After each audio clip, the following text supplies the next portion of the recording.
Bonjour amis Capricorne, bienvenue sur Mystère Tarot pour votre guidance du mois d'octobre. J'espère que vous allez bien, que vous êtes en forme. En tout cas, je suis ravie de vous retrouver. Je vous propose ce mois-ci un nouveau tirage avec le tarot Oshozen et le tarot de Marseille pour mettre en lumière ici les causes conscientes et inconscientes de vos freins, de vos blocages, en tout cas ce qui entrave votre évolution. Nous allons ensuite, dans un second temps, regarder les stratégies à mettre en place. Et puis, sur l'extension que vous retrouverez sur mon site internet voyancemaria.fr, je vais vous donner l'ordonnance spirituelle avec un mantra de guérison, une reprogrammation cellulaire. Voilà, j'espère que ça va vous plaire. Si c'est le cas, n'hésitez pas à liker, commenter, partager. Si c'est pas le cas, n'hésitez pas à le dire également, à le commenter de manière bienveillante, toute critique bienveillante et constructive.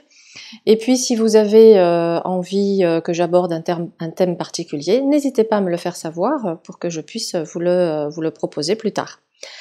Voilà, alors c'est parti, on va commencer à regarder un petit peu ici les causes conscientes avec le tarot Oshozen. Ne perdez pas de vue que vous avez votre libre arbitre, prenez ce que je vous dis comme une piste de réflexion, si ça résonne tant mieux, si ça résonne pas, n'hésitez pas à aller voir votre signe ascendant. Le premier message ici avec la carte du silence évoque deux choses. La première, peut-être que vous ne accordez pas suffisamment d'écoute à votre silence intérieur, vous ne sondez pas suffisamment votre âme pour écouter ses désirs et ses besoins. Le deuxième message peut montrer ici que le bruit et l'agitation qui vous entourent vous empêchent de retourner en vous-même et ça bloque votre réceptivité. Ça peut montrer également ici une tendance à se refermer sur soi-même. Le deuxième message avec la carte « Nous sommes le monde » peut indiquer le fait que vous vous soyez coupé du monde, des joies du partage, d'une vie sociale en vous repliant sur vous-même ou sur vos souffrances.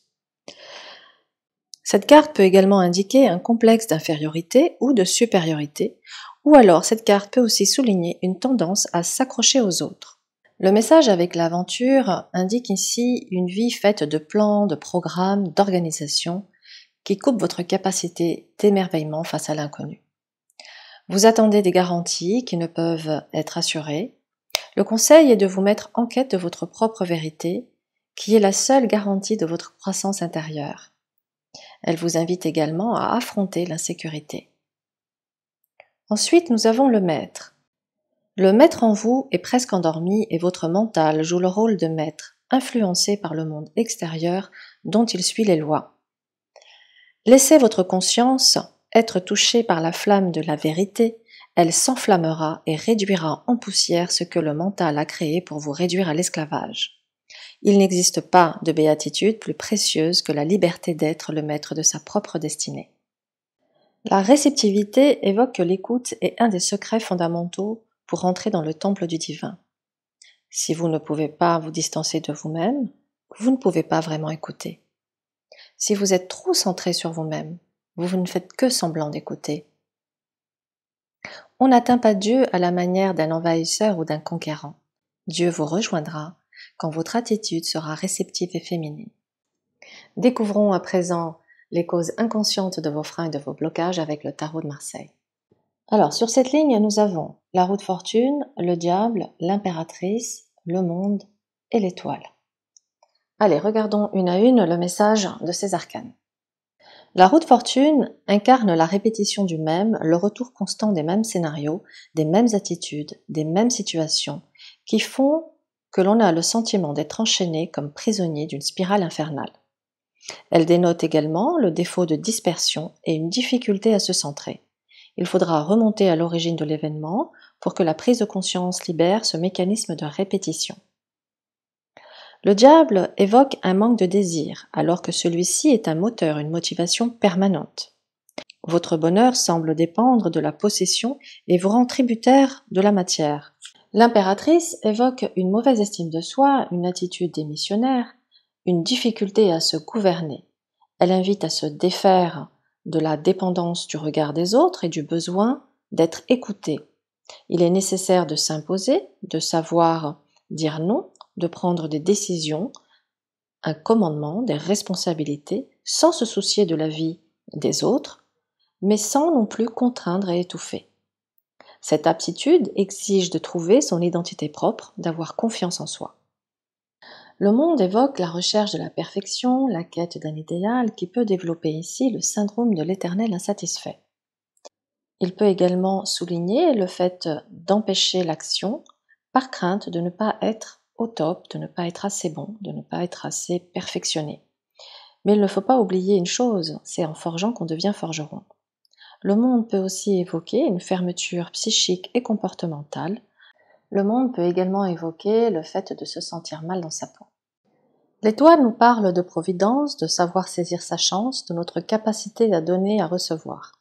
Elle peut indiquer ici une tendance à se plier en quatre pour les autres, à donner de son temps, de son énergie à l'extérieur, au lieu de le consacrer à vos rêves, à vos ambitions, à votre réalisation.